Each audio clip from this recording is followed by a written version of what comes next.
Hello everyone. आज की video है बीए प्रोग्राम सेमेस्टर फोर्थ वाले स्टूडेंट्स के लिए।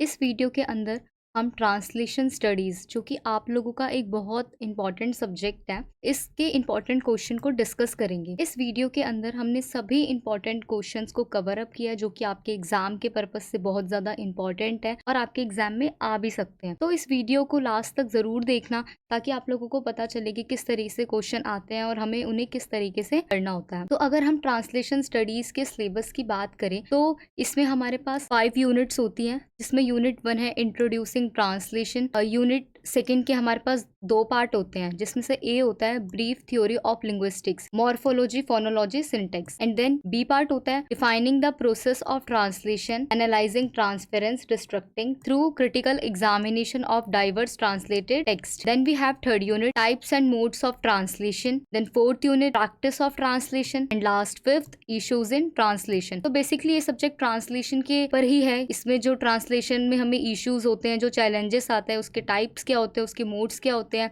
बेसिकली ट्रांसलेशन कहते किसे हैं, तो ये सब कुछ हम इस सब्जेक्ट में पढ़ते हैं। So without wasting our time हम अपना पहला क्वेश्चन देखते हैं। क्वेश्चन नंबर फर्स्ट है, what is code mixing? Enumerate the difference between code mixing and code switching using suitable example. तो हमें बताना है कोड मिक्सिंग क्या होती है, ठीक है, और कोड स्विचिंग और कोड मिक्सिंग में डिफरेंस क्या होता है। देखो, जब भी अगर हम कम्युनिकेशन की बात करें, अ बायलैंग्वेज और a multilanguage person while communicating to another multilingual person may not necessarily use a single language all the time, but may mix one language with the other or even switch from one language to other. Very often we use language innovatively। कि देखो, जब भी हम किसी भी person से क्या करते हैं, कम्युनिकेट करते हैं, बातचीत करते हैं किसी दूसरे पर्सन के साथ, तो क्या होता है, कभी कभी ऐसा जरूरी नहीं होता कि हम हमेशा सिंगल लैंग्वेज में ही बात करें, ठीक है। जैसे अभी मैं अपना खुद का एग्जांपल दूं, मैंने अभी ये इंग्लिश में पढ़ा और उसके बाद मैं आपको हिंदी में एक्सप्लेन कर रही हूँ, तो मैं एक ही लाइन तो यूज नहीं कर रही ना। तो ऐसे ही जब भी हम किसी से कम्युनिकेट करते हैं तो हम जरूरी नहीं है कि हम हमेशा एक ही लैंग्वेज में बोलते जाएं। कभी कभी ऐसा होता है कि हम किसी दूसरी लैंग्वेज के कुछ वर्ड्स ले लेते हैं और मिक्स कर देते हैं अपनी लैंग्वेज में। कभी कभी तो ऐसा होता है कि हम एक लैंग्वेज में बात करते करते किसी दूसरी लैंग्वेज में पूरी तरीके से स्विच ही हो जाते हैं। स्विच मतलब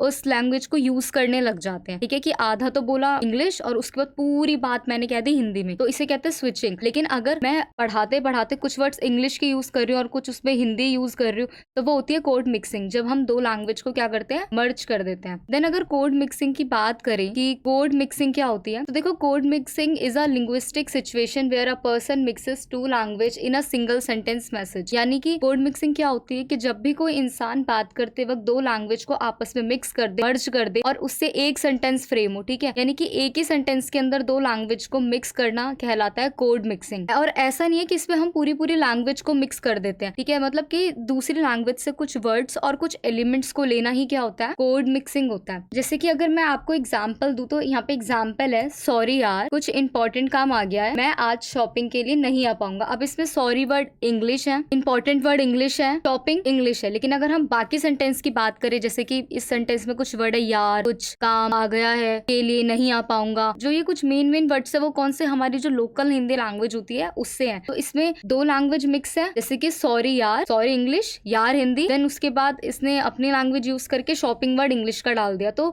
ये एक बेस्ट एग्जाम्पल है कि किस तरीके उससे दो लैंग्वेज से अपने सेंटेंस को मर्ज किया है, इसे कहते हैं कोड मिक्सिंग। अगर हम कोड स्विचिंग और कोड मिक्सिंग में डिफरेंस की बात करें, तो सबसे मेन डिफरेंस इसमें यही होता है कि कोड मिक्सिंग में हम क्या करते हैं कि ट्रांसफर करते हैं दूसरी लैंग्वेज से। ट्रांसफर तो होता है लेकिन सिर्फ कुछ एलिमेंट्स और कुछ वर्ड्स का होता है, हम पूरी पूरी लैंग्वेज को ही अपने अंदर नहीं ले लेते। हम क्या करते हैं कि सिर्फ कुछ वर्ड्स उठाते हैं दूसरी लैंग्वेज से एंड देन उसको यूज करते हैं। लेकिन कोड स्विचिंग में क्या होता है कि अगर आप बात कर रहे हो इंग्लिश में और फिर इंग्लिश का एक वर्ड बोल के आपने पूरी बात फ्रेंच लैंग्वेज में कहती, ठीक है, और किसी रीजनल लैंग्वेज में कहती, मैं जैसे इंग्लिश में बोल रही हूँ, ठीक है, आई एम हैप्पी, देन जो उसके आगे की बात है, आई एम हैप्पी के आगे की बात है, वो मैं बोल दूं अपनी लोकल लैंग्वेज में, मराठी में बोल दूं, हरियाणा में बोल दूं या किसी भी लैंग्वेज में बोल दूं, तो उसे कहते हैं कोड स्विचिंग, कि आप बात करते करते किसी दूसरी रीजनल या फिर फॉरेन लैंग्वेज में क्या हो चुके हो, कन्वर्ट हो चुके हो। Then code mixing is also a term which is studies in socio linguistic. In a code mixing the user who are multilingual और bilingual use different codes from different language and mix them with other languages. तो इसमें हम क्या करते हैं code mixing में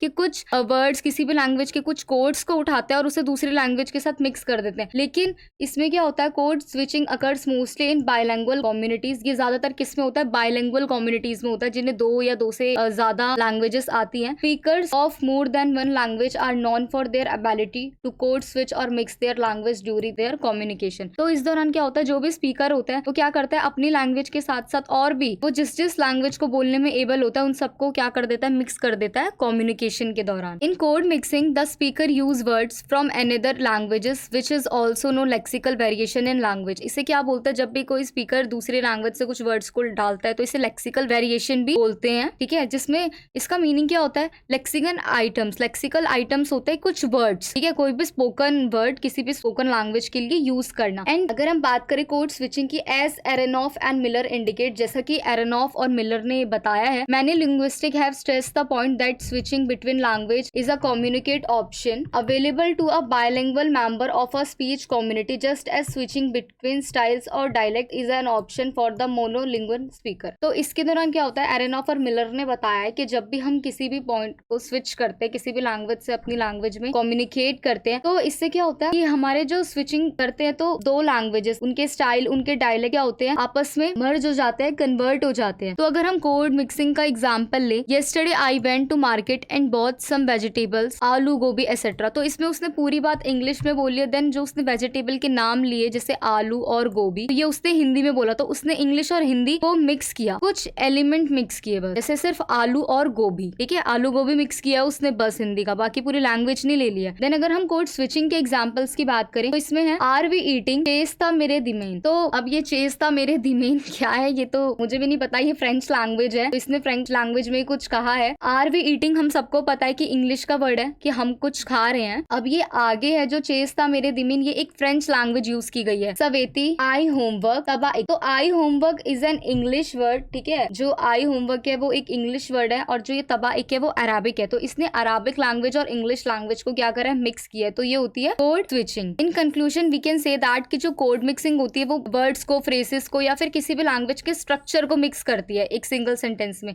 जबकि जो कोड स्विचिंग होती है वो एक से ज्यादा लैंग्वेज को ही कन्वर्सेशन में मिक्स कर देती है। ठीक है, कोड मिक्सिंग सिर्फ वर्ड्स और फ्रेजेस उठाती है एक लैंग्वेज के, लेकिन जो कोड स्विचिंग होती है उसमें पूरी एक लैंग्वेज ही उठ के आ जाती है किसी दूसरी लैंग्वेज के साथ कन्वर्सेशन के टाइम पे। The next question we have, what are the challenges of translating advertisement, discuss with suitable example, और what are the challenges faced by translator in translating print advertisements, discuss some possible solution for that. तो हमें बताना है कि जब भी हम कोई एडवर्टाइजमेंट ट्रांसलेट करवाते हैं तो हमारे पास क्या क्या चैलेंजेस आते हैं, और उसके और में भी यही पूछा है कि जो ट्रांसलेटर होते हैं वो जब भी कोई एडवर्टाइजमेंट प्रिंट करते हैं, ट्रांसलेटिंग मतलब कि किसी भी एडवर्टाइजमेंट को ट्रांसलेट करके प्रिंट करते हैं, तो उन्हें क्या क्या चैलेंजेस देखने को मिलते हैं और हमें उसके सॉल्यूशंस भी बताने हैं। Advertisement translation is the conversion of a commercial और promotion from one language to another while factoring in culture consideration. तो एक तो एडवर्टाइजमेंट हम सबको पता है क्या होता है, जब भी हम किसी भी चीज को प्रमोट करना चाहते हैं, चाहे वो हमारे बिजनेस से रिलेटेड हो या कोई भी ऐसी चीज हो जिसे हम प्रमोट करवाना चाहते हैं, तो हम एडवर्टाइजमेंट करवाते हैं, विज्ञापन छपवाते हैं। ठीक है, तो अब इसमें यही बात है कि अगर हम डिफरेंट डिफरेंट लैंग्वेज में उस एडवर्टाइजमेंट को छपवाना चाहे, कि अगर हम चाहते हैं जो हमारा ये एडवर्टाइजमेंट है वो सिर्फ दिल्ली में ही ना रहे, वो हरियाणा में भी जाए, साउथ एरियाज में भी जाए, ठीक है, नॉर्थन इंडिया के जो स्टेट्स हैं वहां पर भी जाए, तो हम प्रेफर करते हैं, जो भी एडवर्टाइजमेंट करवाते हैं वो प्रेफर करता है कि जिस भी स्टेट पे हम एडवर्टाइज करवा रहे हैं तो वो उसी रीजनल लैंग्वेज में हो, ठीक है, ताकि जो लोग हैं उस पे उसका एक पॉजिटिव इम्पैक्ट पड़े। हमें यही बताना है कि इसमें हमें प्रॉब्लम्स क्या होती हैं जब भी हम कोई भी एडवर्टाइजमेंट को ट्रांसलेट करवाते हैं, ठीक है,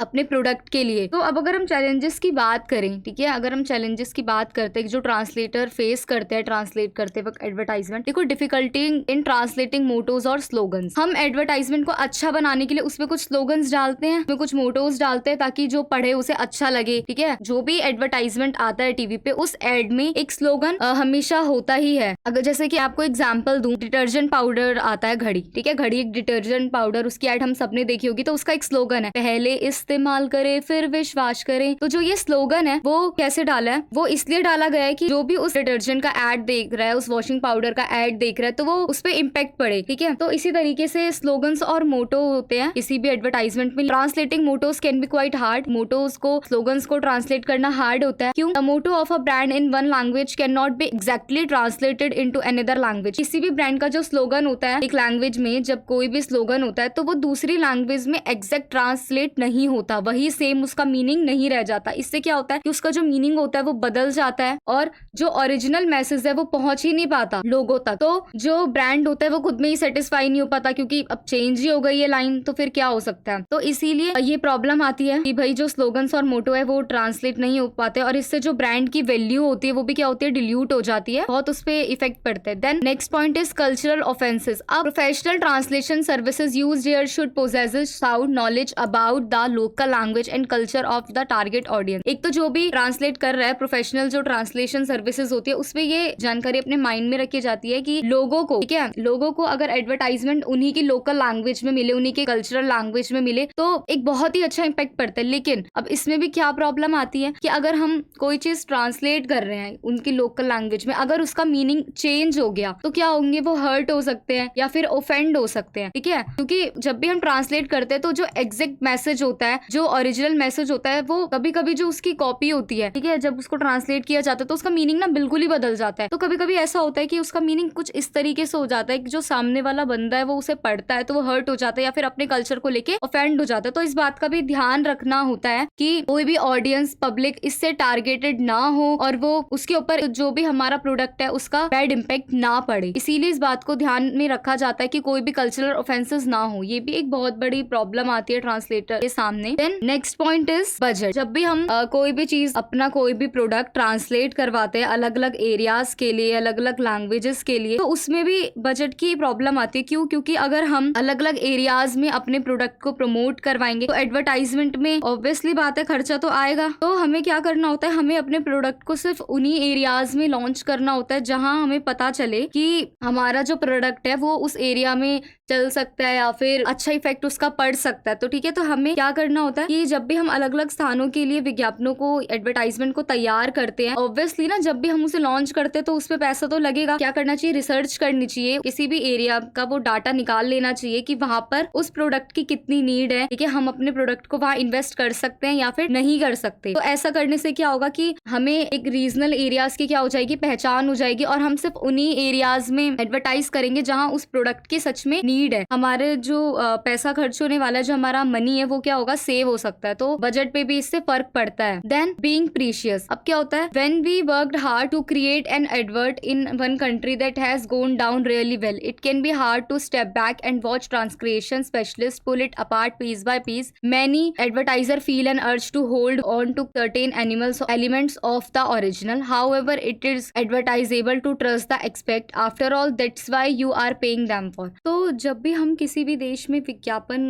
को एडवर्टाइज करवाने के लिए हम मेहनत करते हैं, ऑब्वियसली हम चाहते हैं कि वहाँ पर एडवर्टाइज हो, तो उसमें हमारी भी मेहनत लगती है, ठीक है। We also worked hard that has gone down really well, it can be hard to step back and watch transcreation specialist pull it apart piece by piece. तो ये बहुत मुश्किल होता है कि अगर वो खराब हो जाए या फिर जो स्पेशलिस्ट है वो पीछे हट जाएं और वो एडवर्टाइजमेंट वैसी ना हो जैसा हम चाहते थे, खराब सी हो जाए, तो हमें भी खुद को थोड़ा सा सेल्फ कंट्रोल रखना होता है। और हमें किस पे ट्रस्ट करना चाहिए उस दौरान, हमें सिर्फ अपने ट्रांसलेटर्स पे या फिर अपने एडवाइजेबल पर ट्रस्ट करना चाहिए, because we are paying them. तो हमें उन पर थोड़ा सा ट्रस्ट रखना चाहिए कि अगर ऐसा कुछ हो भी गया है तो they will do better. Then next is causing offence. तो इसमें भी क्या होता है कि even the biggest companies get it wrong sometimes and find that their adverts cause unintended reaction when translated. तो बड़ी से बड़ी कंपनी में कभी कभी जो भी एडवर्टाइजमेंट होते हैं वो रॉन्ग हो जाते हैं, गलत हो जाते हैं, ठीक है। किस दौरान, ट्रांसलेशन के दौरान। It's not only in language that can offend but also symbols, इमर्जी एंड मोर। सिर्फ लैंग्वेज ही प्रभावित नहीं होती जिससे हमें दिक्कत हो, जो सिंबल्स होते हैं, इमेजरी यानी कि जो पिक्स वगैरह होती है वो भी खराब हो जाती हैं। It's essential to consult localisation specialist in order to do all you can to avoid accidentally offending the very people you are trying to sell your products to. तो हमें उस दौरान स्पेशलिस्ट से कंसल्ट करना चाहिए ताकि जो चीज़ हो चुकी है उसके बाद जो भी हमारा वो प्रोडक्ट है उसकी सेलिंग में, यानी कि जो भी वो प्रोडक्ट्स बिके तो लोगों पर उसका गलत प्रभाव ना पड़े। तो जो सारी प्रॉब्लम्स होती है हमें उससे पहले ही किससे बात कर लेनी चाहिए, जो स्पेशलिस्ट होता है, जिसने जो ट्रांसलेट कर रहा होता है हमारी चीज़ों को, उससे हमें बात कर लेनी चाहिए ताकि कोई भी पब्लिक ऑफेंड ना हो। Then there are some possible solution for translating in advertisement. तो किसी भी एडवर्टाइजमेंट को जब हम ट्रांसलेट करते हैं तो कुछ सॉल्यूशंस है हमारे पास जिससे ट्रांसलेटिंग अच्छे टाइप से हो सकती है। First, define your goal for each of your target audience. तो जो भी हमारी टारगेटेड ऑडियंस है, लक्ष्य वाली पब्लिक है, हमें उन्हें अपने जो भी हमारा प्रोडक्ट है उसका गोल बताना चाहिए। This will be basis of the individual translation. हमें उसका एक गोल तय करना चाहिए और ट्रांसलेशन के वक्त उस चीज को ध्यान में रखना चाहिए। Research your audience. You should thoroughly study each target audience that you can understand why they are unique and what challenges the translator will face translating content for each target group. You should be very specific when identifying your target audience. तो हमें audience की research करनी चाहिए, हमें target audience का पता लगा लेना चाहिए और हमें ये तो बिल्कुल पता लगाना चाहिए कि वो यूनिक क्यों है और क्या क्या चैलेंजेस है जो ट्रांसलेटर को फेस करने पड़ रहा है ट्रांसलेटिंग के दौरान, ताकि उस पर वर्क किया जा सके। Then adaptation is necessary since each target group has it is set of needs and preferences which your advertising should address. So इस पॉइंट में बताया गया है कि हर एक ग्रुप की अपनी कुछ नेसेसरी चीज़ें होती है, कुछ नीड्स होती हैं, कुछ उनकी प्राथमिकताएं होती हैं, उनकी प्रेफरेंस होता है। तो हमें अपने एडवर्टाइजमेंट में उनको बताना चाहिए, उन्हीं चीज़ों को रखना चाहिए। इससे क्या होता है कि जो भी हमारा एडवर्टाइजमेंट है उसका एक पॉजिटिव इम्पैक्ट पड़ता है। Then know where and how to reach your audience. There are several avenues for traditional and online advertising. Each medium is different, and your research about your target audience will let you know which mediums will be effective for them. You should also consider website translation, blogs and email marketing. इसमें क्या होता है कि हमें पता होना चाहिए कि कहाँ और कैसे हम अपने ऑडियंस तक अपनी पहुंच को बना सकते हैं, क्योंकि आजकल कुछ लोग ट्रेडिशनल एडवर्टाइजिंग देखना पसंद करते हैं, कुछ ऑनलाइन एडवर्टाइजिंग देखना पसंद करते हैं। दोनों मीडियम डिफरेंट है, तो हमें दोनों पे ही रिसर्च करनी चाहिए ताकि हमें पता चले कौन सा ऐसा मीडियम है जिसपे ज्यादा इफेक्ट पड़ेगा हमारा। ठीक है, अगर हम ऑनलाइन कर रहे हैं तो हमारी वेबसाइट की जो ट्रांसलेशन है, जो हमारे व्लॉग्स है, ईमेल मार्केटिंग है, तो हमें इन सबको भी कंसीडर करना चाहिए और इन्हीं सबको लेके उस एडवर्टाइजमेंट को रेडी करना चाहिए। Then last point is it might be more effective to choose localization so that your entire website and its content are in the local language that is familiar to our target market. तो हमें अपनी website में जो भी हमारा content है उसे local language में अपलोड करना चाहिए ताकि जो भी हमारा टारगेट मार्केट है वो इससे फैमिलियर हो सके। This will support all your advertising efforts. तो इससे क्या होगा, जो भी हमारा विज्ञापन हमने डाला है उसको काफी सपोर्ट मिलेगा। Enhancing consumer information and the salient features of the product. Even similar languages have their own differences, क्योंकि अगर कोई भी लैंग्वेज है दोनों में कुछ तो डिफरेंसेस होते हैं। For example, Americans are familiar with flashlight but the British would not understand the term because they use the word torch instead. अब देखो, हर लैंग्वेज का मैंने बताया उसमें कुछ ना कुछ डिफरेंस होता है। अगर मैं एग्जाम्पल की बात करूं तो जैसे अमेरिकन्स है वो फ्लैशलाइट बोलते हैं, लेकिन जो ब्रिटिश लोग हैं वो इसे नहीं समझते, वो उसकी जगह क्या यूज करते हैं, टॉर्च यूज करते हैं। तो इसीलिए जो भी हमारी एडवर्टाइजमेंट होनी चाहिए वो एक लोकल लैंग्वेज में होनी चाहिए ताकि सबको ही इजीली समझ आ सके। In conclusion we can say that advertising translation is a great way to connect brands with multilingual audience. तो अगर हम किसी भी चीज़ को ट्रांसलेट कर रहे हैं अपने एडवर्टाइजमेंट को, तो ये बहुत ही अच्छा तरीका है जिससे हम वर्ल्ड में जितनी भी ऑडियंस है उनसे कनेक्ट हो सकते हैं। और successful advertising campaigns not just help you cell your products but also act your brand story into the minds of your potential consumers. तो अगर कोई भी एडवर्टाइजमेंट है वो सक्सेसफुली अपलोड हो चुकी है तो उससे सिर्फ हमारे प्रोडक्ट्स ही नहीं बिकते हैं, बल्कि जो ब्रांड की स्टोरी होती है वो भी लोगों के, जो कंज्यूमर्स होते हैं, उनके माइंड में बैठ जाती है। Then we have next question is discuss the importance of translation in a globalised world. तो एक वैश्वीकृत दुनिया में ग्लोबलाइज वर्ल्ड है जो हमारा, उसमें किस तरीके से जो ट्रांसलेशन है उसकी इंपॉर्टेंस है। देखो, वी ऑल नो दैट कि ग्लोबलाइजेशन से आज पूरा वर्ल्ड की जितने भी कंट्रीज है वो एक दूसरे से इंटरैक्ट हो रही है, कनेक्ट हो रही है और सबकी इकोनॉमी एक साथ जुड़ रही है। Then in this era of globalisation it is almost impossible for a nation to survive and prosper if the people of that nation do not more than one language. तो इस ग्लोबलाइजेशन के युग में ऐसा इम्पॉसिबल है कि कोई भी राष्ट्र के जो लोग है वो सर्वाइव कर पाए अगर वो किसी एक ही लैंग्वेज को जानते और किसी दूसरी लैंग्वेज को नहीं जानते, तो जो सर्वाइव करना होता है वो क्या हो जाता है, बहुत मुश्किल हो जाता है। Translation has made the production and circulation of global information flows possible across different linguistic communities and culture. क्योंकि जो ट्रांसलेशन है वही क्या करती है, जो भी प्रोडक्ट्स होते हैं या फिर जो भी ग्लोबली इंफॉर्मेशन होती है, पूरी दुनिया की इंफॉर्मेशन होती है, वो अलग अलग कंट्रीज, अलग अलग जो कम्युनिटी की बातें होती है, जो कल्चर की चीजें होती है, उन्हें पहुंचाती है देश के हर कोने में। तो globalisation which usually refers to integration of economic, political and cultural system across the globe has been possible because of translation. तो मैंने आपको बताया कि ग्लोबलाइजेशन क्या करता है, वो रेफर करता है हर वर्ल्ड की इकोनॉमी, उनकी पॉलिटिकल चीज़ें, उनके कल्चरल सिस्टम को आपस में जोड़ता है। और इसमें जो ट्रांसलेशन है उसका भी एक बहुत ही इंपॉर्टेंट रोल है। देखो, फर्स्टली ट्रांसलेशन इन एजुकेशन, ठीक है। Globalisation has necessitate the inflow of foreign agency into each and every country across the world.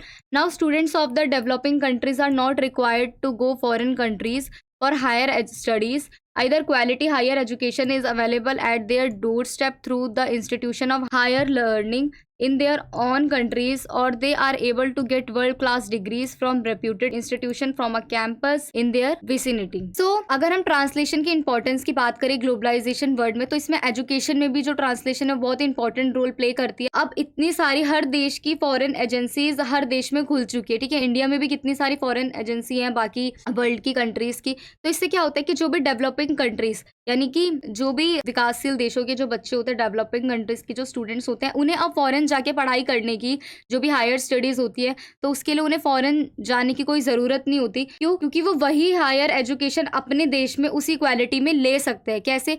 आज बाकी देशों के भी जो इंस्टीट्यूशन है वो यहाँ पे इस्टेब्लिश हो चुके हैं। और ये किस वजह से हुआ है? ये ट्रांसलेशन की वजह से ही हुआ है। Then translation in literature. अब क्या होता है, देखो, ग्लोबलाइजेशन का इफेक्ट इस फील्ड में तो बहुत ही ज्यादा पड़ा है। अब एक बुक लिखी है मैंने इंग्लिश में, ठीक है। अब वो जो बुक है, या फिर इंग्लिश छोड़ो, मैं आपको और एक बेस्ट एग्जांपल देती हूँ। एक बुक फ्रेंच लैंग्वेज में रिलीज हुई है, एक बुक आई है मार्केट में जो फ्रेंच लैंग्वेज में, ठीक है।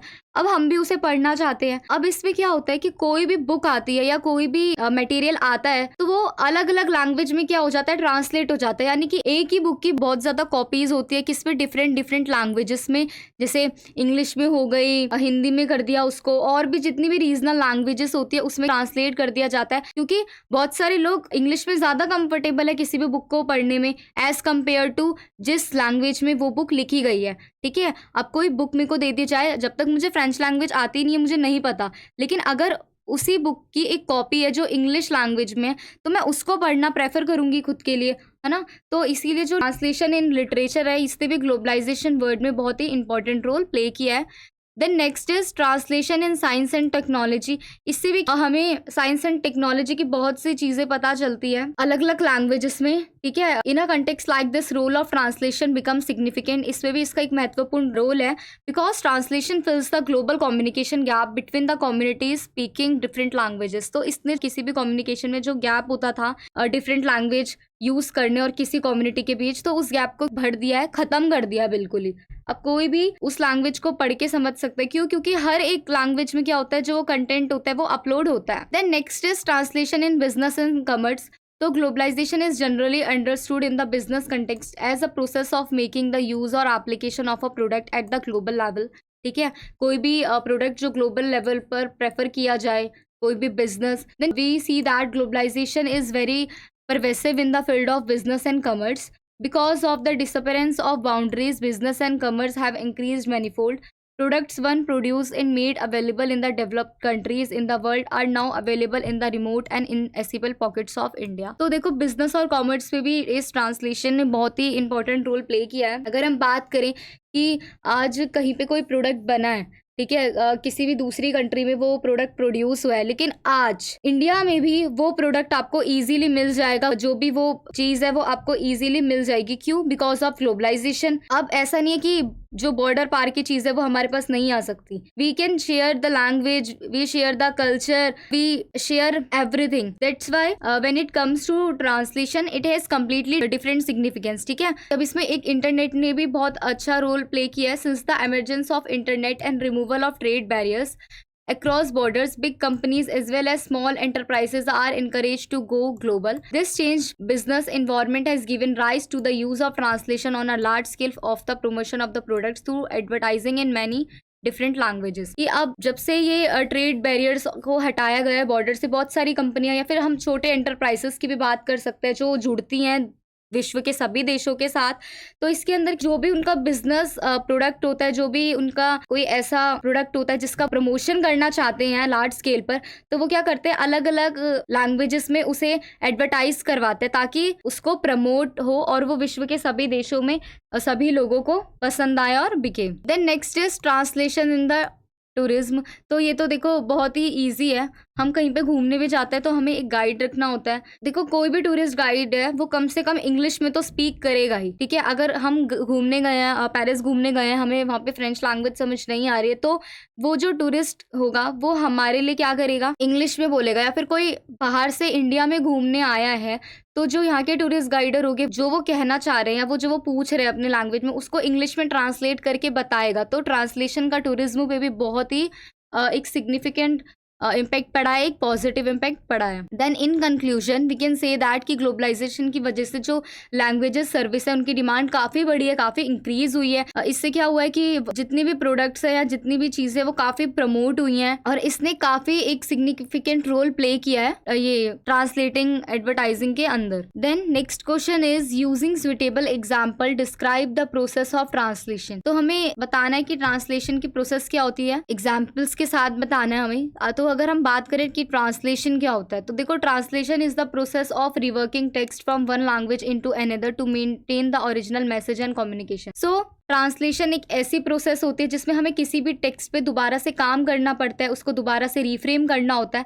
जब भी वो किसी एक लैंग्वेज से दूसरे लैंग्वेज में क्या होता है, कन्वर्ट होता है, ट्रांसलेट होता है, ताकि जो उसका ओरिजिनल मैसेज है वो क्या रहे, मेंटेन रहे। Translation has widely popular activity and professional across the world. तो ये बहुत ही पॉपुलर और प्रोफेशनल एक्टिविटी है पूरी दुनिया में। The discipline of translation studies has gained much appreciate and attention in recent time because of the globalization of the world which necessitate more and activities and professional translators। आज के time में जो demand है translation studies की वो काफी बढ़ गई है। किसकी वजह से, ग्लोबलाइजेशन की वजह से, क्योंकि आज पूरी दुनिया मांग रही है ऐसे प्रोफेशनल ट्रांसलेटर जो उनकी चीजों को प्रमोट कर सके। इससे पहले वाले क्वेश्चन में मैंने आपको बताया कि किस तरीके से जो ट्रांसलेशन होती है वो एडवर्टाइजिंग में क्या करती है, एक सिग्निफिकेंट रोल प्ले करती है। In simple terms it can be said that to translate is to meaningfully convey और to carry across a message from one language to other. तो कह सकते हैं अगर हम साधारण शब्दों में गए तो जो ट्रांसलेट है, जो ये वर्ड है, उसका मीनिंग ये होता है कि एक मैसेज को दूसरी लैंग्वेज में बहुत ही इजी तरीके से क्या करना, बता देना। Then translation is primarily a process of communication in which an idea is conveyed from the language it is originally expressed which is called the source language. ठीक है, जब भी हम ट्रांसलेट करते हैं कम्युनिकेशन के दौरान, ट्रांसलेशन में की प्राइमरीली प्रोसेस क्या होती है कि जो भी हमारा आइडिया है उसे इस तरीके से कहना, उसे ऐसी लैंग्वेज में कहना जिससे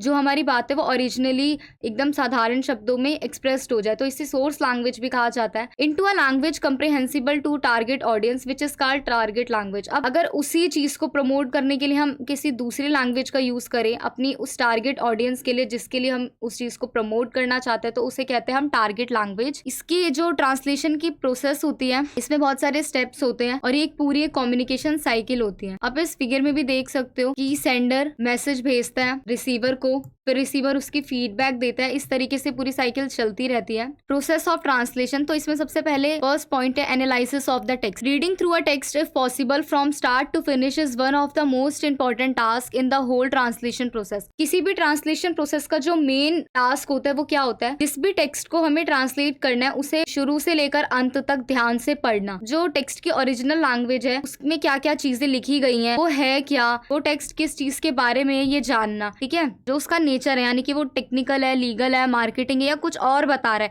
उस सब पे रिसर्च करना और फिर उस ट्रांसलेशन को क्या करना, हैंडल करना। उस टेक्स्ट को बिल्कुल टाइम देना, उसे ध्यान से पढ़ना और फिर एक बेटर टाइम मैनेजमेंट के दौरान उसको ट्रांसलेट करना। Then second is research and translation. This is clearly the most demanding phase of the process and one that requires faster pace. तो ये एक बहुत ही ज्यादा डिमांडिंग स्टेप होता है ट्रांसलेशन की प्रोसेस के दौरान, जिसे बहुत ही तेज गति से किया जाता है। Researching items may they be of legal, technology, mechanical और any other nature so that they are precise and accurate when placed in the context of target language is the task that may compromise the most of the quality of the translation translation and also the way it will be perceived by the target audience. उन terms पे research करना, जैसे कि वो text किसी के भी बारे में, वो लीगल नोटिस है, कोई टेक्नोलॉजी से रिलेटेड है, मैकेनिकल टेक्स्ट है, कोई भी चीज है, ठीक है, तो ऐसी टर्म्स का यूज करना जिससे भी वो जो मैसेज है वो एक्यूरेट फॉर्म में क्या हो, कन्वर्ट हो सके, जो भी वो कंटेक्स्ट है वो बिल्कुल ही प्योर फॉर्म में रहे और उसकी जो क्वालिटी है वो बहुत ही ज्यादा सही रहे, ताकि जब भी वो ट्रांसलेट होने के बाद जो उसकी क्वालिटी है बिल्कुल ठीक रहनी चाहिए, ताकि जो टारगेट ऑडियंस है उनको वो इजीली प्रोवाइड की जा सके। Then comparison between original and translation, ठीक है, कंपैरिजन करना है उसमें और जो हमने ट्रांसलेट कर दिया उसमें, ताकि कभी कभी होता है कि कुछ वर्ड्स बिल्कुल ही अलग हो जाते हैं, तो उसको दोबारा से पढ़ना, उसको कंपेयर करना कि ऐसा टेक्स्ट में कहा जा रहा था, ओरिजिनल टेक्स्ट में जो बात कही गई है वो ट्रांसलेट होने के बाद भी उसी तरीके से है या फिर नहीं है। Then proof reading, reading one last time through a final translation is essential. एक बार ध्यान से आखिरी बार उस ट्रांसलेशन को पढ़ना बहुत ही जरूरी होता है, if we want to rectify any details that we might have overseen before, ताकि हमें अगर कोई चेंज करना भी है तो हम कर सके। Ideally this last read through go should occur a few hours after the conclusion of the translation, और ये लास्ट रीडिंग कुछ घंटे पहले कर लेनी चाहिए ट्रांसलेशन के, but should there be some time constraints it need to be handled immediately, it's important to handle this task either way. तो फिर इसी तरीके से हमें उस रीडिंग को आखिरी बार पढ़ लेना चाहिए और देख लेना चाहिए उसमें कुछ चेंजेस होने हैं नहीं होने, जो भी चीजें हैं। Then review by another professional, it is common knowledge that 4 eyes see better than 2। देखो जैसे कहा भी जाता है 2 आंखों से बेहतर 4 आंखें देख सकती है, तो इसीलिए जो भी वो रीडिंग है उसे किसी भी प्रोफेशनल को देना चाहिए, ताकि वो भी उसे एक बार फाइनल रिव्यू ले सके उसका, उसे पढ़ सके और हमें बता दे कि अगर कोई भी जो चीज है वो हमारे माइंड से निकल गई हो, हमारी आंखों से छूट गई हो, तो वो उस पे अपने रिव्यू देके हमें ठीक कर सके। देन डेस्कटॉप पब्लिशिंग और formatting, this step which is destiny to preserve the general appearance of the original document is relevant from the point of view of interpreting the document as a whole block which has to maintain both the content and the form in order to assure it will be absolutely comprehensible. तो ये आखिरी step होता है, इसमें क्या होता है कि उसको पब्लिश करना और उसको एक फॉर्मेटिक फॉर्म में अपलोड कर देना। इसमें क्या होता है कि जो डॉक्यूमेंट है उसमें दोनों ही चीज मेंटेन रहे, क्या क्या, उसका कंटेंट और उसका ऑर्डर, कि वो बिल्कुल ही एब्सोल्युटली फॉर्म में क्या हो, लीक हो सके, अपलोड हो सके। And in conclusion we can say that a professional language translator helps eliminate the barriers imposed by unfamiliar languages and allow you to communicate directly with your foreign audience without the fear of distorting the original message meaning। तो ये एक professional language जो translator होता है वो कैसे help करता है कि हमें कोई भी परेशानी ना हो, हमारी जो फॉरेन ऑडियंस है मुझसे बिना किसी डर से, बिना किसी हिचकिचाहट के साथ ओरिजिनल मैसेज का जो मीनिंग है उन तक पहुंचा सके। इसमें ट्रांसलेशन में 1-2 वर्ड जरूर चेंज हो जाते हैं जब भी हम किसी लैंग्वेज से दूसरे लैंग्वेज में जाते हैं, लेकिन ये एक पुल का निर्माण करती है कल्चर्स के बीच में। क्वेश्चन नंबर 5 है, how do morphology and phonology impact the process of translation. तो हमें बताना है कि मॉर्फोलॉजी और फोनोलॉजी का ट्रांसलेशन के प्रोसेस पे क्या इम्पैक्ट पड़ता है। First of all, morphology and phonology are two important components of language that can greatly impact the process of translation। यानी कि जो मॉर्फोलॉजी और फोनोलॉजी ये दोनों बहुत ही ज़्यादा मेन कंपोनेंट्स हैं किसी भी लैंग्वेज की, ठीक है। अगर मॉर्फोलॉजी की बात करें इसके अंदर क्या क्या इंक्लूड होता है, इसके अंदर इंक्लूड होता है प्रीफिक्स, सफिक्स, और अगर वही फोनोलॉजी की बात करें तो ये हमें क्या बताते हैं, हमें बताता है sound patterns of language. Then अब सबसे पहले हम बात करते हैं किसकी, मॉर्फोलॉजी की। The term morphology which literally means the study of forms, ठीक है। वैसे तो मॉर्फोलॉजी का मतलब क्या होता है, the study of forms, was primarily used in biology, जो बायो में यूज होती है, but since the middle of the 19th century, पर 19वीं शताब्दी के मध्यकाल से, it is also use to describe the study that tries to analyse the basic elements और words use in a language which linguistics is known as morphemes. तो इसमें क्या बताया गया है कि पहले ये बायो में यूज होता था, उसके बाद क्या हुआ है, कुछ एलिमेंट्स और कुछ वर्ड्स जो किसी भी लैंग्वेज में यूज होते हैं उसे क्या बोलते हैं, मॉर्फेम्स बोलते हैं। A morpheme can be defined as a minimal unit of a language which either has a meaning और अ ग्रामेटिकल फंक्शन, यानी कि जिसका कोई मीनिंग हो और या फिर उसके अंदर कोई ग्रामेटिकल फंक्शन हो, इसीलिए इसे मॉर्फोलॉजी कहा जाता है। Morphology is the study of the structure of words and how they are form from smaller units called morphemes, यानी कि वर्ड्स का एक ऐसा स्ट्रक्चर कि वो किस प्रकार से बनते हैं, कैसी छोटी छोटी यूनिट से बनते हैं, इसीलिए इन्हें मॉर्फेम्स कहा जाता है। वहीं अगर हम फोनोलॉजी की बात करें कि फोनोलॉजी क्या होता है, so we all human beings only do not communicate only through the body language but also sounds that has meaning। हम हमारी सिर्फ बॉडी लैंग्वेज से तो बात हो नहीं सकती ना, हमारे पास साउंड होनी चाहिए और उसका मीनिंग होना चाहिए अगर हम किसी से कम्युनिकेट कर रहे हैं। तो फोनेटिक्स का मीनिंग क्या होता है? साउंड या वॉइस यानी कि आवाज। A branch of linguistics that studies of the sound of human speech. Phonetic is concern with the physical properties of speech, sounds और science which are called phones, their physiological production, acoustic properties, auditory perception and neurophysiological status. Eventually phonology is the study of sound pattern of a language. तो यानी कि phonology क्या होता है कि जो भी स्टडी होती है साउंड लैंग्वेज की, तो उसमें ये पैटर्न्स बताती है, ठीक है। अब इसका क्या इम्पैक्ट पड़ता है ट्रांसलेशन की प्रोसेस में? अगर हम उसकी बात करें तो सबसे पहले तो वर्ड फॉर्मेशन, जो मॉर्फोलॉजी है वो वर्ड्स फॉर्मेशन में एक बहुत ज्यादा महत्वपूर्ण रोल प्ले करती है, ठीक है। जैसे इंग्लिश के प्रीफिक्स होते हैं यानी कि उपसर्ग शुरू में जैसे यूएन अनयूज होता है, और सफिक्स के लास्ट में क्या होता है? नेस, ठीक है, फुलफिलनेस। तो इससे क्या होता है कि जो वर्ड होता है उसका एक न्यू फॉर्मेशन होता है, उसका मीनिंग जो है वो चेंज हो जाता है, ठीक है। नेक्स्ट है प्रोनाउंसिएशन। अब प्रोनाउंसिएशन क्या होता है? जैसे कि मैंने आपको बताया कि जो फोनोलॉजी होती है वो हमें क्या बताती है? साउंड पैटर्न्स बताती है किसी भी लैंग्वेज के। वो हमें ये बताती है कि हाउ वर्ड्स आर प्रोनाउंस, ठीक है, जो वर्ड्स है उन्हें प्रोनाउंस कैसे किया जाए।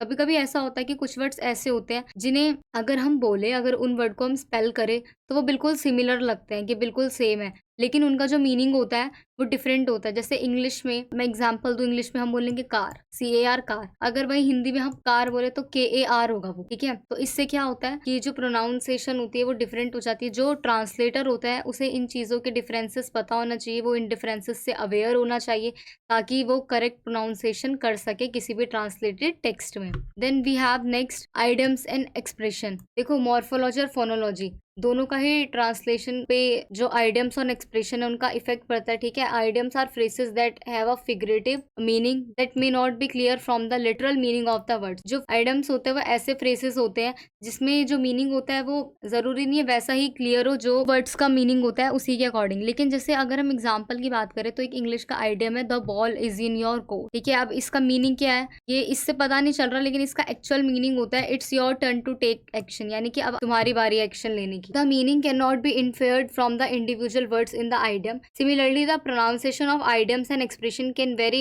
between languages. A translator needs to be familiar with idioms and expression of both languages to accurately convey their meaning in the translated text. यानी कि जो ट्रांसलेटर है वो ऐसे आइडियम और फ्रेसेस और ऐसे जो एक्सप्रेशन है इनसे क्या होना चाहिए? फैमिलियर होना चाहिए हर लैंग्वेज में, ताकि वो जो मीनिंग है ट्रांसलेटेड टेक्स्ट में इनके एक्यूरेट मीनिंग को कन्वे कर सके। Then next question is write a short note on back translation and its importance in translation. Back translation क्या होती है? बैक ट्रांसलेशन जिसे हम रिवर्स ट्रांसलेशन भी कहते हैं, ये एक ऐसी प्रोसेस होती है जिसमें हम रीट्रांसलेट करते हैं कंटेंट को from the target language back to its source language in literal terms. जैसे कि मैं आपको एग्जांपल दूं, अगर हम एक टेक्स्ट है इंग्लिश लैंग्वेज की फॉर्म में, अगर हम उसे स्वीडिश में चेंज कर रहे हैं, उसे ट्रांसलेट कर रहे हैं, तो हम दोबारा से उसकी इंग्लिश भी लिखेंगे, ठीक है। यानी कि इंग्लिश का वो टेक्स्ट, उसके बाद जो उस लैंग्वेज में वो चेंज करना है वो स्वीडिश, देन उसी की बैक ट्रांसलेशन इंग्लिश में। अभी इससे क्या होता है कि अगर आप किसी पूरे टेक्स्ट को पूरा स्वीडिश में कर दूं तो वो बैक ट्रांसलेशन नहीं होगी, लेकिन अगर एक पैराग्राफ इंग्लिश फिर उसको कन्वर्ट किया गया स्वीडिश में, फिर दोबारा इंग्लिश में पैराग्राफ, फिर वो दोबारा स्वीडिश की लैंग्वेज में, तो इसे कहते हैं बैक ट्रांसलेशन, जिसमें क्या होता है कि जो टारगेट लैंग्वेज है उसके बाद सोर्स लैंग्वेज भी यूज होती है। अब अगर हम इसके यूजेस की बात करें तो देखो बैक ट्रांसलेशन बहुत ही ज़्यादा ग्रेट चॉइस होती है अगर कोई भी अपने आप को एश्योर करना चाहता है कि मेरा ट्रांसलेशन प्रोजेक्ट है वो 100% ठीक है या फिर नहीं है। क्योंकि कुछ सिचुएशन ऐसी होती है जिसमें छोटी मोटी गलतियां हो जाती है, किसी भी टेक्स्ट के अंदर छोटी छोटी मिस्टेक्स हो जाती हैं और उससे क्या होता है वो पूरा एडवर्टाइज या फिर वो पूरा टेक्स्ट खराब हो जाता है। इसीलिए बैक ट्रांसलेशन बहुत ही इंपॉर्टेंट होती है। अब इसकी इंपॉर्टेंस की बात करें तो फर्स्ट पॉइंट है क्वालिटी एश्योरेंस।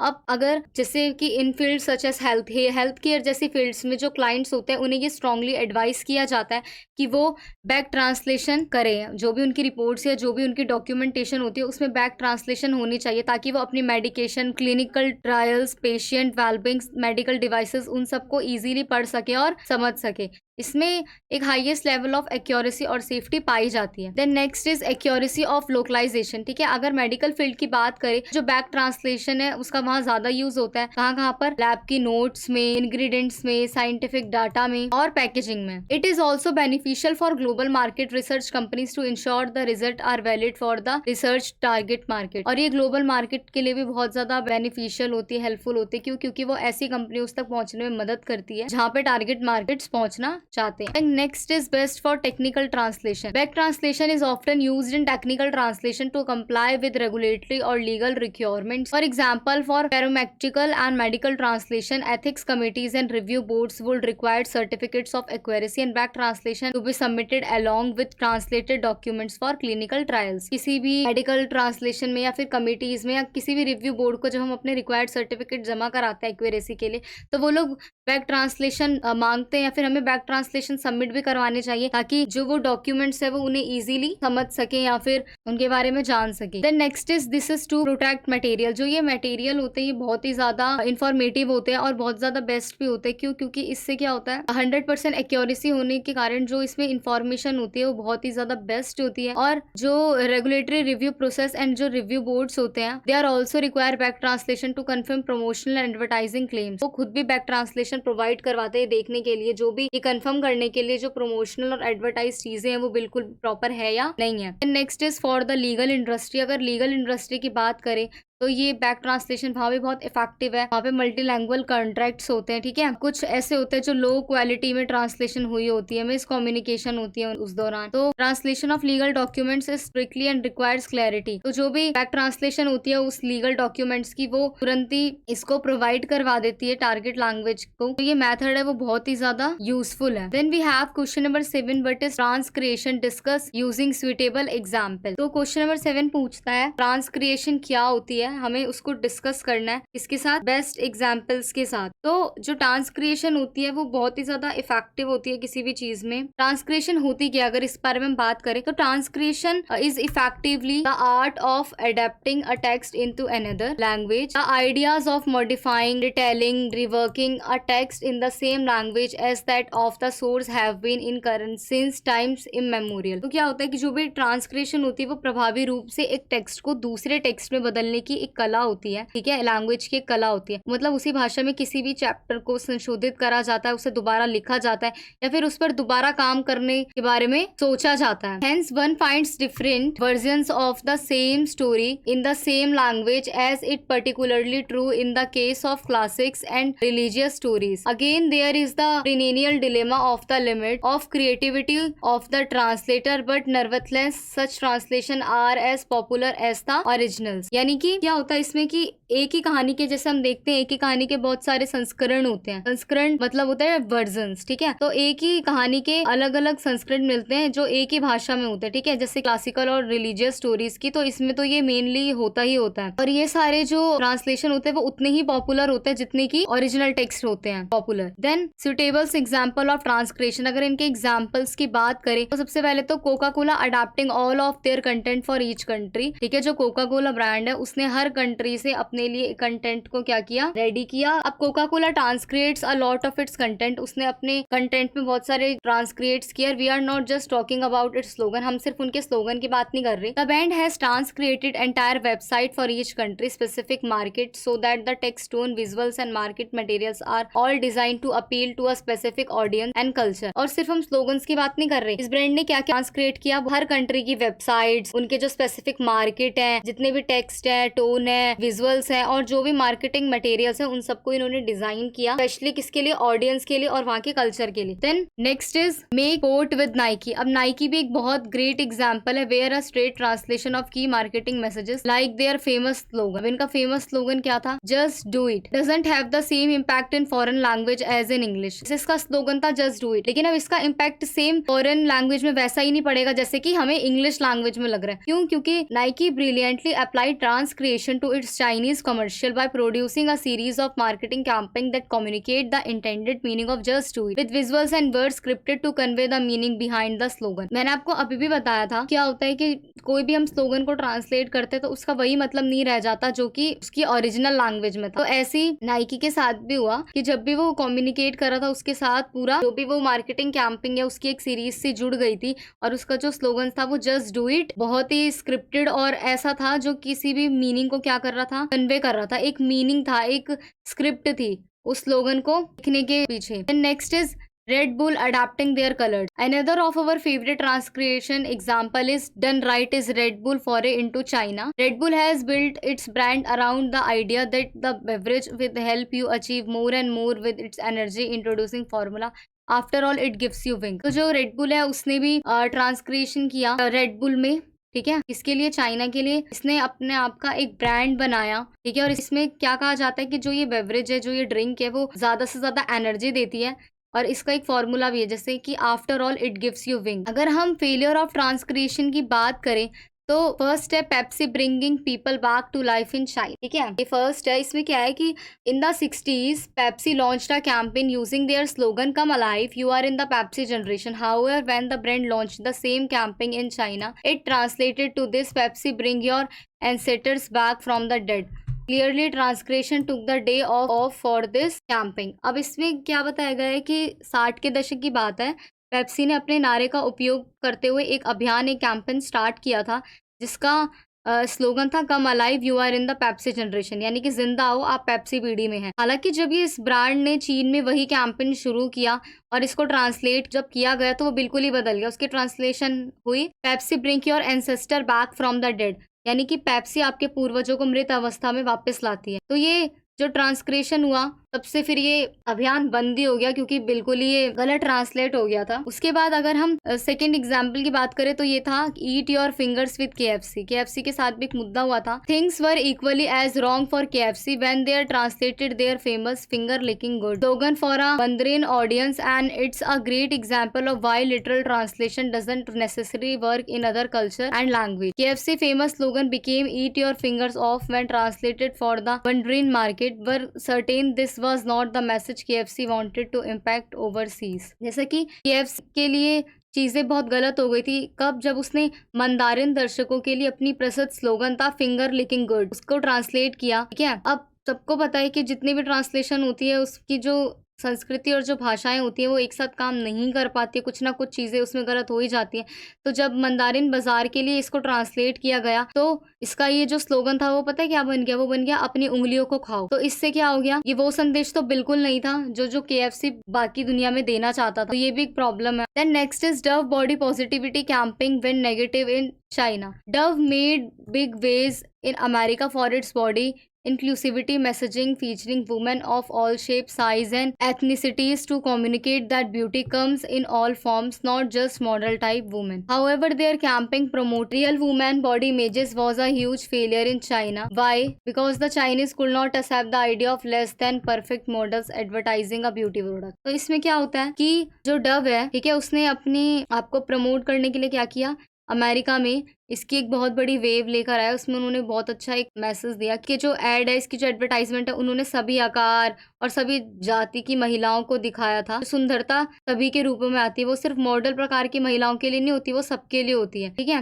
हालांकि जो ये वास्तविक महिलाओं के शरीर की छवियों को बढ़ावा देने वाला अभियान था, लेकिन ये चीन में बहुत ही ज्यादा असफल हुआ क्योंकि जो चीनी थे वो सौंदर्य उत्पाद का विज्ञापन करने वाले आदर्श मॉडल से कम के विचार को क्या करते थे, स्वीकार नहीं करते थे। In conclusion we can say that transcreation is crucial for business that need to transmit international messages while keeping the original meaning of their brand. ठीक है, कि जो ट्रांसक्रिएशन है वो बिजनेस में बहुत क्रूशियल है, ठीक है, और इसकी जो नीड होती है वो क्या होती है, transmit international messages while keeping on the original meaning of their brand. Without the right transcreation any message can be misunderstood and the valuable opportunity to send it will be lost. और उसमें क्या होता है कि अगर ट्रांसक्रिएशन सही नहीं होगी, कहीं पे भी किसी भी मैसेज में थोड़ी सी भी मिसअंडरस्टैंडिंग हुई तो जो वैल्यूएबल अपॉर्चुनिटी है को उससे छीन लिया जाएगा। Next question is what are the various waves in which equivalence can be achieved in translation. अब अगर हम इसमें बात करें तो इसमें क्या होता है, here equivalence involves an attempt to convert the content while retaining the context and meaning of their original.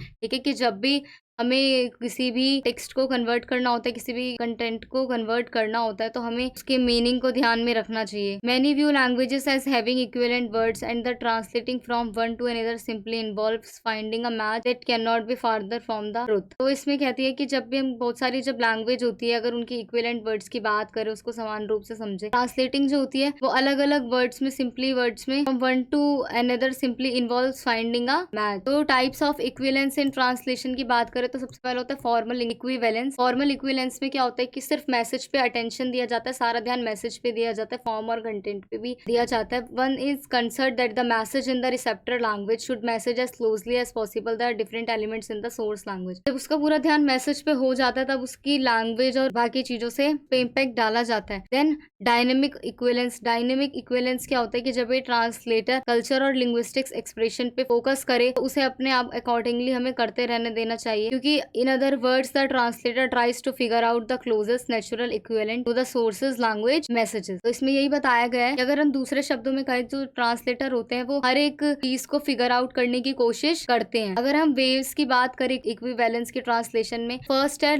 Literal equivalence. ठीक है, इसमें क्या होता है कि वर्ड से वर्ड को ट्रांसलेट किया जाता है, बिल्कुल वर्ड टू वर्ड। कोई भी टेक्स्ट है जो सोर्स टेक्स्ट है, जिसे टारगेट टेक्स्ट में कन्वर्ट करना है, तो उस पे वर्ड टू वर्ड चेंज होगा। ठीक है, और ये ज्यादातर ये मेथड कहाँ यूज करा जाता है, जब भी हम टेक्निकल और साइंटिफिक टेक्स्ट को क्या करते हैं, ट्रांसलेट करते हैं। Next is functional equivalence. इसमें क्या होता है, इस अप्रोच का एम होता है कि सेम मीन जो भी सोर्स टेक्स्ट में, जो भी टारगेटिंग लैंग्वेज के लिए जो भी एम लिखा गया है वो कन्वे होना चाहिए, उसका मीनिंग पता लगना चाहिए। चाहे जिस लैंग्वेज में लिखा गया उसकी लैंग्वेज अलग हो, उसकी वर्डिंग अलग हो, लेकिन उसका मीनिंग क्या होना चाहिए, बिल्कुल सेम होना चाहिए। Then cultural equivalence. जब भी इस टाइप के इक्विवेलेंस को हम इन्वॉल्व करते हैं, ट्रांसलेट करते हैं, कल्चरल रेफरेंसेस, आइडियोमेटिक एक्सप्रेशन और भी जो अदर लैंग्वेज के एलिमेंट्स होते हैं, वो टारगेट लैंग्वेज को बिल्कुल कवर अप कर देते हैं। ये भी मेथड बहुत ही ज्यादा इंपॉर्टेंट है एक स्पेसिफिक कल्चर ऑडियंस के लिए। Then pragmatic equivalence. ठीक है, ये मेथड किस पे फोकस करता है, it focus on the intended effect of the source text and aims to produce the same effect in the target language. ठीक है, और इसमें क्या होता है कि जो भी टेक्स्ट है उसका जो एम है वो क्या होना चाहिए, उसके एम में जो भी सोर्स लैंग्वेज में लिखा गया है सेम ही इफेक्ट आना चाहिए टारगेटिंग लैंग्वेज में। This approach is often use for translating advertising copy. इस अप्रोच का इस्तेमाल कब होता है, जब भी किसी एडवर्टाइजमेंट कॉपी को ट्रांसलेट किया जाना चाहिए। Then conceptual equivalence. ये अप्रोच हमें बताता है to convey the underlying concept और the idea of source text rather than a literal और फंक्शनल ट्रांसलेशन। ठीक है, लिटरल और फंक्शनल ट्रांसलेशन की बजाय एक ऐसा सोर्स टेक्स्ट का कोई आइडिया या फिर कोई ऐसा कंसेप्ट लेकर जाना है जो कन्वे हो सके। This method is most often used when the source and target language are very different. ये मेथड तब यूज किया जाता है जब सोर्स और टारगेट लैंग्वेज दोनों ही आपस में एक दूसरे से बहुत अलग होती हैं, और अगर डायरेक्ट ट्रांसलेशन करे भी तो उसका भी कोई सेंस नहीं होता। अगर हम कंक्लूजन की बात करें तो देखो, इक्विवेलेंस, अगर हम ट्रांसलेशन में इक्विवेलेंस की बात करें तो इसका आना बहुत ज़्यादा चैलेंजिंग होता है, क्योंकि इसमें ऐसे स्किल्ड ट्रांसलेटर होते हैं बहुत ही डिफरेंट लेवल के, जो इक्विवेलेंस को बनाए रखने के लिए इफेक्टिवली जो हमारे मैसेजेस होते हैं, जो हमारे मीनिंग होते हैं, उनको कन्वे कर देता है टारगेट ऑडियंस की तरफ। Next is translation of poetry is an art in itself. Briefly discuss some of the problems evolved in the translation of poetry. अगर कभी भी हम किसी भी पोएट्री को ट्रांसलेट करते हैं, उसे चेंज करते हैं, तो हमें उसमें प्रॉब्लम्स आती हैं, तो कैसी आती है, किस प्रकार की प्रॉब्लम्स होती है, तो हम इस बारे में इस क्वेश्चन में बात करेंगे। तो the problems in translation of poetry, सबसे पहले तो राइम भी एक बहुत मेजर चैलेंज है डिवाइस में, क्योंकि जब भी हम किसी भी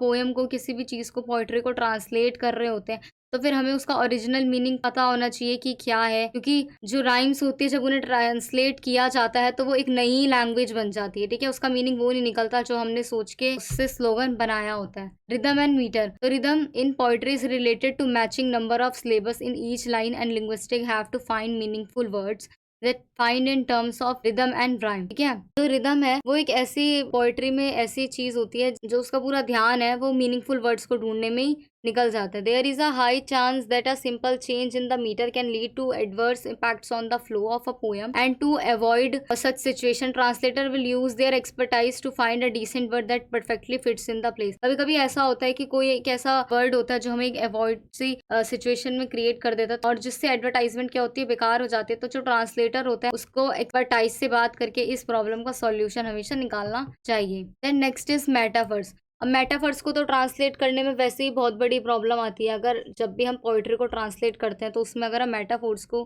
करते हैं तो उसको करने में हमें बहुत प्रॉब्लम आती है, क्योंकि metaphors are specific to a particular language based on the culture, interest, behaviour, lifestyle and many other fact. एक ऐसी स्पेसिफिक लैंग्वेज है जो हमें कल्चर, इंटरेस्ट, व्यवहार, लाइफस्टाइल कैसा होना चाहिए और भी कई चीज़ों के बारे में बता रही थी। तो इसी वजह से ये ईज़ी नहीं होता किसी भी चीज़ को ट्रांसलेट करना, ठीक है, मेटाफोर्स को ट्रांसलेट करना। अगर मैं एग्जांपल की बात करूँ तो एक फ्रेज है as quick as a flash, ठीक है। अब इसको तो ट्रांसलेट नहीं किया जा सकता, और अगर कर भी देंगे तो इसका वही प्रॉपर मीनिंग नहीं आएगा जो किसी भी सोर्स लैंग्वेज में आया है। अदर डिवाइसेस, जैसे कि हमें पता है कि राइम, रिदम और मेटाफर जो चैलेंज है वो फेस करते हैं हर दिन। जो रिदम, राइम और मेटाफर है वो ट्रांसलेट, जब भी कोई भी पोएम ट्रांसलेट हो रही होती है तो वो क्या करता है, बहुत ही प्रॉब्लम्स को, बहुत ही चैलेंजेस को फेस करते हैं। There are several other devices that may used in one language they may not translate well in other. और कई आज भी कई ऐसे डिवाइसेस हैं जो एक ही लैंग्वेज में होता है और उसके अंदर आप कोई दूसरी लैंग्वेज को ट्रांसलेट नहीं कर सकते। So in conclusion we can say that through poetry translation has been carried out for many centuries, now the challenges remain. ठीक है, आज भी पोएट्री ट्रांसलेशन में चैलेंजेस हैं because of the nuances exhibited by each language. A unique mix of herbal tools goes into the marketing of a poem and not a true will be able to render in effectively in a different language. ठीक है, यही ताकि इसमें हमें बहुत मुश्किल आती है जब भी हम किसी भी पोएट्री को ट्रांसलेट करते हैं।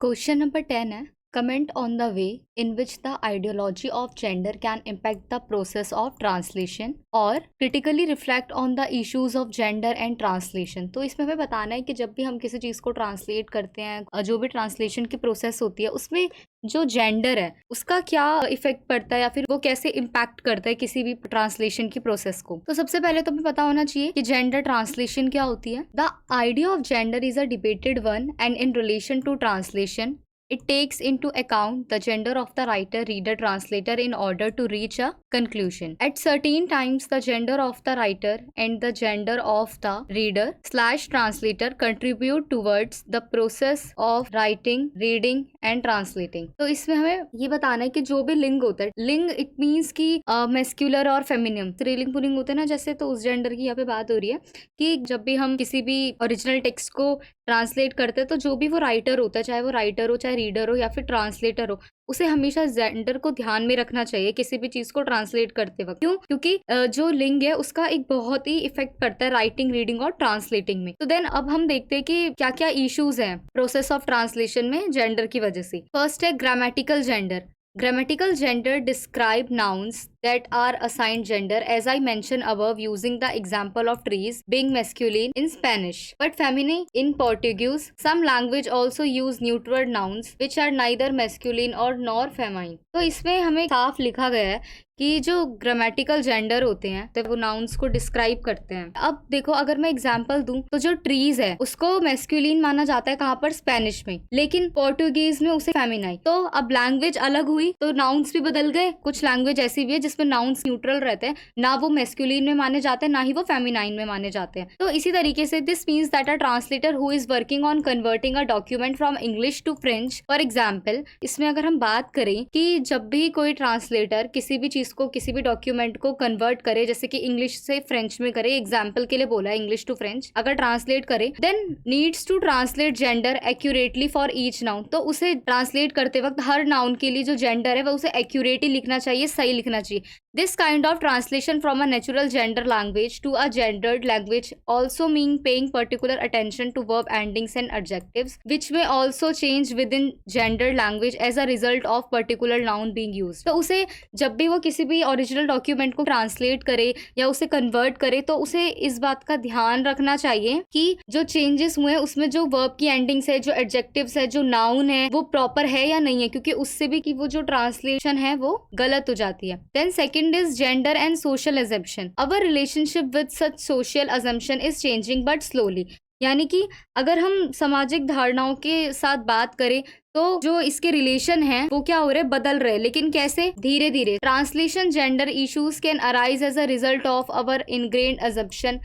They can also be impacted by changes in language, such as the expansion of the range of pronouns being used in modern day English, a noun exhaustive list of which I included above। This means that translators need to be careful of their own assumption and sensitive to the context of translation at all the times. जब भी translation होती है तो उसमें जो gender issues है वो उत्पन्न हो सकते हैं, और उसमें क्या होता है जो लैंग्वेज, अगर हम लैंग्वेज को चेंज कर रहे हैं तो उस पर भी प्रभाव पड़ सकता है। जैसे कि अगर हम मॉडर्न इंग्लिश की बात करें तो उसमें जितनी भी आपकी प्रोनाउंस वगैरह यूज की जाती है उससे भी काफी इफेक्ट पड़ता है। तो इसका मतलब ये होता है कि जो भी ट्रांसलेटर है उसे हमेशा केयरफुल रहना चाहिए, खुद की अजम्पशन के लिए, अपनी ही अजम्पशन से उसे केयरफुल रहना चाहिए, ताकि जो भी वो अनुवाद कर रहा है, जो भी वो ट्रांसलेट कर रहा है, वो बिल्कुल ठीक कर सके। Next is semantic gender.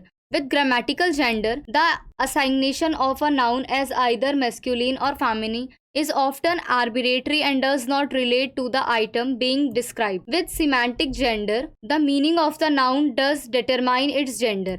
यानी कि सिमेंटिक जेंडर क्या होता है, जिसे हम व्याकरण लिंग भी कहते हैं, ग्रामेटिकल जेंडर भी कहते हैं, उसके साथ क्या करता है कि एक संज्ञा का जो पुल्लिंग और स्त्रीलिंग होता है उसमें उसको असाइनेशन करता है, ठीक है, उसका आवंटन करता है, और ये किसी भी एक आइटम से संबंधित नहीं होता। इसमें हर चीज इंक्लूडेड होती है, नाउन का मीनिंग और जो उसका जेंडर है वो क्या होता है, डिस्क्राइब्ड होता है पहले से ही। A bachelor husband Stellan Cockrell, for example, is male. A wife, sister, mare or hen is female. Again, something the translator need to factor into their work when they translate gender terms. तो इसमें यही बताया गया है कि अगर हम bachelor की, हस्बैंड की, स्टेलिन की बात करें तो वो किस में माना जाता है, उन्हें नर माना जाता है। लेकिन अगर वहीं हम वाइफ, सिस्टर, मेयर और हैन यानी कि एक पत्नी, बहन, घोड़ी या मुर्गी की बात करें तो उन्हें फीमेल के अंदर माना जाता है।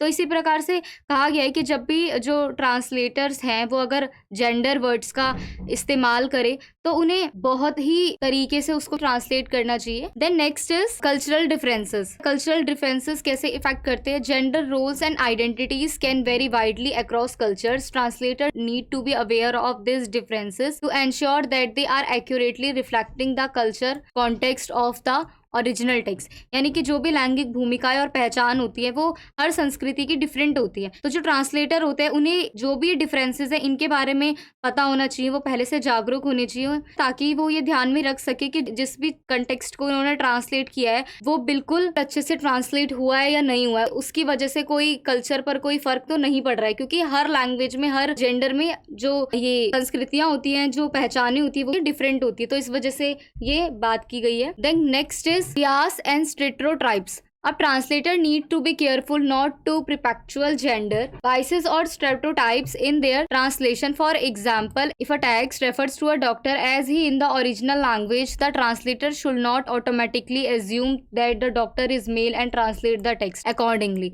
तो इसमें जो ट्रांसलेटर होते हैं, जो अनुवाद करते हैं, उन्हें सावधान रहने की आवश्यकता होती है किसी भी चीज़ को ट्रांसलेट करते वक्त उसके जेंडर इश्यूज को, ताकि कोई भी डिस्क्रिमिनेशन ना हो। मैं अगर आपको एग्जाम्पल दूँ तो अगर एक टेक्स्ट में डॉक्टर के लिए, यानी कि डॉक्टर वर्ड के लिए अगर ही यूज हुआ है ओरिजिनल लैंग्वेज में, तो जब ट्रांसलेट कर रहा है वो बंदा तो उसको भी डॉक्टर को मेल ही लिखना चाहिए। उसे अपने आप ही कोई भी अजम्पशन लगा के उसे शी कन्वर्ट नहीं करना चाहिए। तो जो ओरिजिनल टेक्स्ट में है उसे सेम टू सेम वैसा लिख देना चाहिए, क्योंकि देखो अगर डॉक्टर लिखा हुआ है तो डॉक्टर तो शी भी हो सकता है और ही भी हो सकता है, क्योंकि आगे कोई नेम नहीं है ना।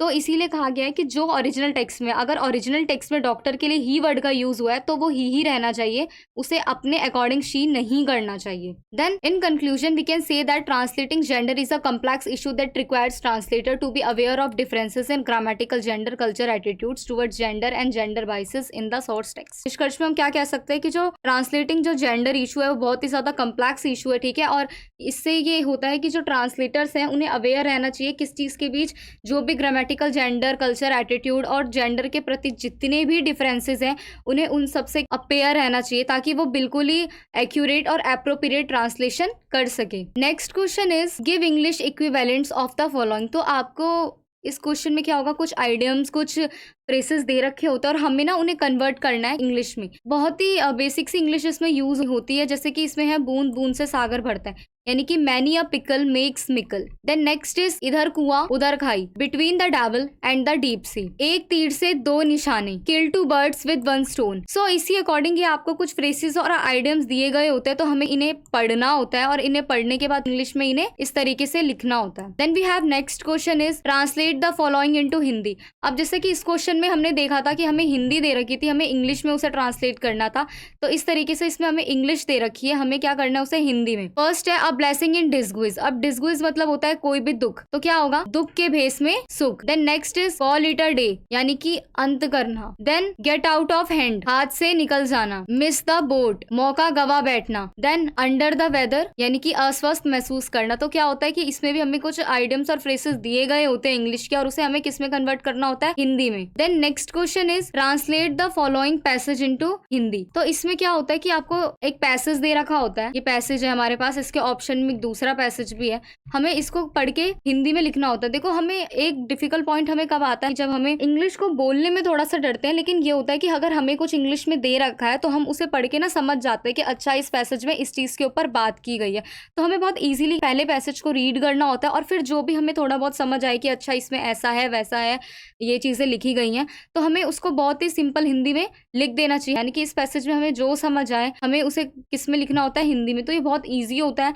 जो दोनों में से जो भी पैसेज आपको ज्यादा अच्छे से समझ आए हमें उसे ही हिंदी में ट्रांसलेट कर देना होता है, जैसे कि यहाँ पे करके भी दिखा रखा है, इसी प्रकार से आप लोगों को भी करना होता है। Then next is translate the following into English. अब यहाँ पे हिंदी में दे रखा है और हमें इसे किस में ट्रांसलेट करना है, इंग्लिश में।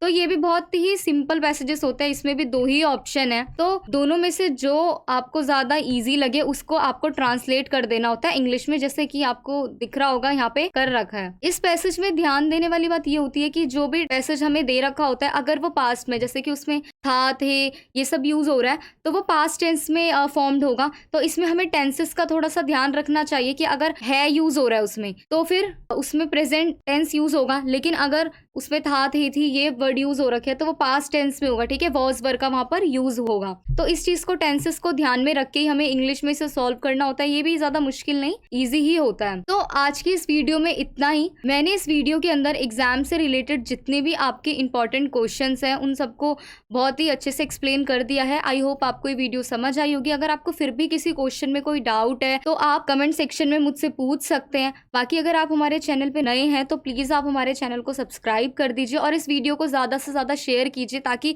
हर बच्चा इस वीडियो को देख सके और एग्जाम का पैटर्न क्या होता है, किस तरीके से क्वेश्चन आते हैं और हमें उन्हें कैसे अटेम्प्ट करना होता है, इसको बहुत ही इजीली सीख सके और अपने एग्जाम में बहुत अच्छे मार्क्स गेन कर सके। बाकी इस नोट्स के लिंक आपको वीडियो के नीचे डिस्क्रिप्शन बॉक्स में मिल जाएंगे।